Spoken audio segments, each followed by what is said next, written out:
Bismillah walhamdulillah wa salatu wa salamu ala rasulillah wa ala alihi wa sahbihi ajma'in. Ishimwe n'ikuzo n'iby'Imana ishobora byose, amahoro n'imigisha isakare kuri Imana Muhammadi we nawe n'abasangira ngende n'abamukurikiye n'abazagumya kumukurikira kuzageza ku munsi wa nyuma. Dusaba Allah yuko natwe yaduha kuba muri babandi bazagira iherezo ryiza, Allahumma amin.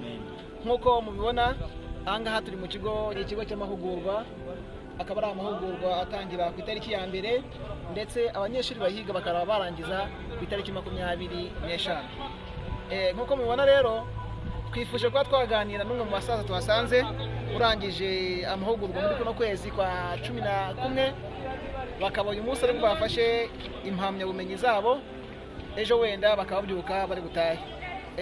None muzehe bamusuhuze abazabona iki kiganiro. Assalamu alaikum warahmatullahi wabarakatuh. Wa alaikum salam warahmatullahi wabarakatuh. Muzehe amakuru Ni meza.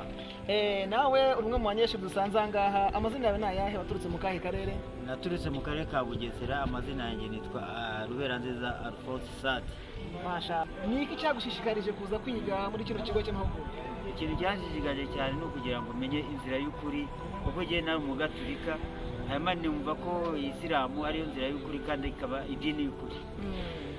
Nkaba ndi umuyisilamu ishara, yene nkanaye zabitoza n'abanjye kuko abiwanjye bo n'abagatulika, umugore wawe n'umugatulika, na famille yanjye yose n'abanyagatulika, ahubwo nkabaje kubavamo kugira ngo menye inzira y'ukuri n'Imana y'ukuri muri rusange. None mu gihe umaze mu Buyisilamu, cyane cyane ko abantu benshi mbona basa nkaho batinya idini n'Ubuyisilamu, indi myaka yose wayimaze muri Katolike, none ugereranyije uko rubayeho uri umukatolike nuko ubayeho uri umuyisilamu, ubona bitandukanye n'ibindi?